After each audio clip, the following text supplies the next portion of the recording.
Hello, it's John Foster here. Right, we're going to do another chassis build. Yes, I know, it's a TT-01 Type E. Yep, but you say, yeah, but that one's been done before, John, and that one's an old chassis. Yeah, I agree, but it's one I haven't done, so we're doing it. This is a lovely chassis thanks to Peter of CW01 Creations. So if you haven't already, pop yourself across and go and check out some of Peter's bespoke bespoke RCs. Amazing gentleman. This is going to be for a project that Peter was looking to do, but just hasn't got around to the time to do it. So he thought it will be a nice project for me to do. And he's right. I'm so excited. This is the chassis. We've got some various upgrades that we'll do along the way. And it's going to house the bodywork of a DeLorean. Ah, yes, Back to the Future, that wonderful car that featured in that film. I'm so excited because it's a completely different body, very, very bespoke to the actual manufacturer of that particular body as well. So it's a good one to put on the channel. So hopefully we should have a lovely model. But in the meantime, I need this chassis, so I think let's get the chassis built. Then when I do the body work, I've got everything I need in place so I can make sure we do the body. I'm also looking to do the body without any pin fixings through the for the bodywork itself. So I'm looking to get some magnetic holders for the body there. We're going to get our contents of bag A and get some components ready. And again, true Tamiya fashion, look down the left hand side, one-to-one diagrams for the components so you can match them up, and we shall proceed. Right, so let's get this put into the chassis. So we take, in our case, our upgraded C5 component, our upgraded rear propeller joint, and we're going to need our spur gear. So we're going to need our bearing. So let's pop our bearing on. You do pop the bearing on first, even though there's a shoulder there. This spacer, and we need to get this spacer the correct way around with the little dot here. Okay, so that goes this way around, facing the bearing, that dot. A little pin, we need to have that ready. And we need to get our chassis and our spur gear. So what you have to do here, and what the diagram's trying to get you to do, is pop the spur gear in here first. Try not to drop the pin.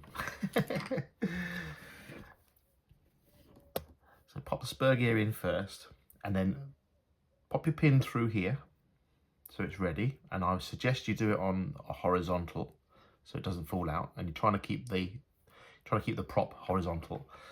Then what you're going to do is you're going to line up this so that the spur gear is in the recess in the chassis.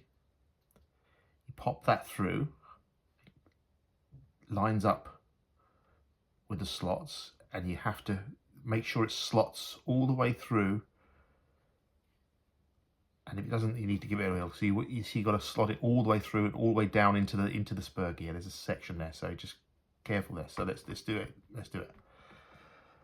I'm going to line that up so it's ready. So it's in. There we go. So it's there. Give it a little bit of a jiggle because we want to jiggle it all the way home. So, and if you need to, you may need to just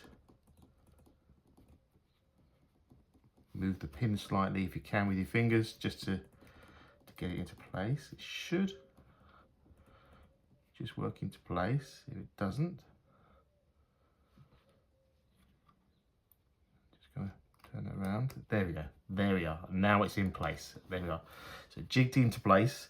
Make sure that the GB2 component sits right over where the pin is, otherwise the pin falls out. So there you are, and now that sits into place. So that is step one completed, and that's in place.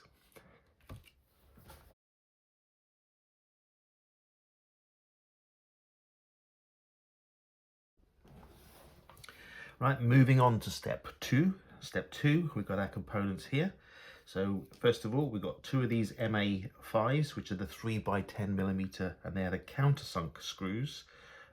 These are going to put in the bottom of the chassis, and we're going to put these battery posts in, which are the B8 components, okay, and we're going to get those.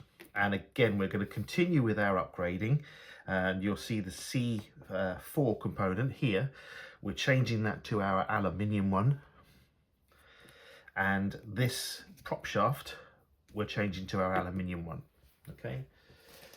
So quite straightforward, I think, here. What we need to do is take our posts and we need to pop them in the holes here. Need to make sure, again, the hole is, I would call horizontal, if you like that, and like that. Then we're going to take our countersunk screw, and that should collect here underneath.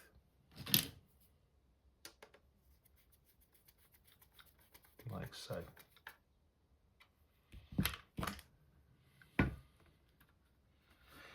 Same again.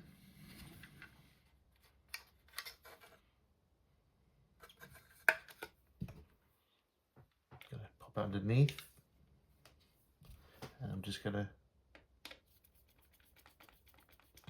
You don't have to go too mad with this one. Just it is literally a little nip up with a screwdriver.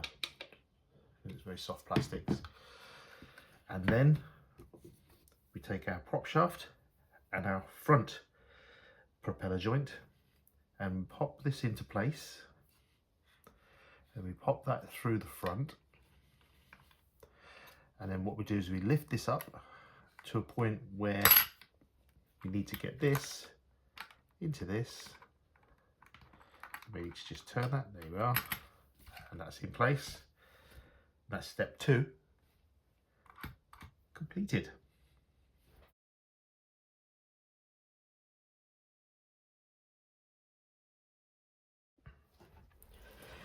Right, we move on to step 3. Step 3 is all about the motor. So as you can see, we're going with a torque tune motor. Again, thank you, Peter. This is a great upgrade to this chassis, give it a little bit more pep. And this is a case of motor and pinion gear and such like. So first of all, you need this little spacer. This is the Tamiya, famous Tamiya cardboard spacer. So you line those up, so you line them up with the holes, so that's on place. And then you're going to be taking your pinion gear, onto the flat. You're going to be taking your little grub screw, and we're going to need, we'll do this the old-fashioned way, use the Allen key. So you're going to use the Allen key, pop that in there, and you're going to pop that onto the flat, like that, and then wind that in.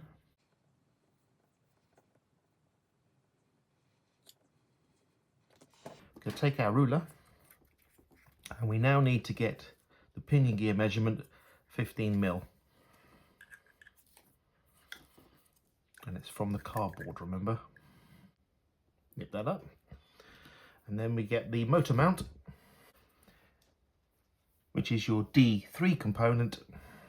And I don't believe there's any wrong way around this. Let's have a little look, double check. There's a hole in this corner, which I'm lining up here. So I'm going to say it goes that way around, because there's this archway here at the bottom. So yeah, this hole in this corner. So that goes through. And then what we've got to do is line up our holes. And we've got to line up the holes for the right pinion. So we want the top 2, basically. That's what they're saying. So you want to line this up so it's at the top 2. Top there and top there.